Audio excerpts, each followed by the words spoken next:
Most food manufacturers say they have batch tracking, but many are just storing lot numbers. Real batch tracking should answer 3 questions instantly. Which raw materials went into each batch?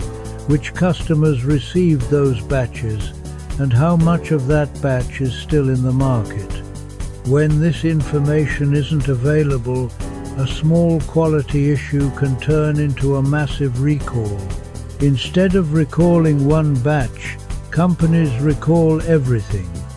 A food-ready ERP system tracks every batch from raw material to customer delivery. That means faster traceability, fewer recalls, and safer food operations. If you're running a food manufacturing business, batch tracking shouldn't be manual. Use an ERP system built for food operations.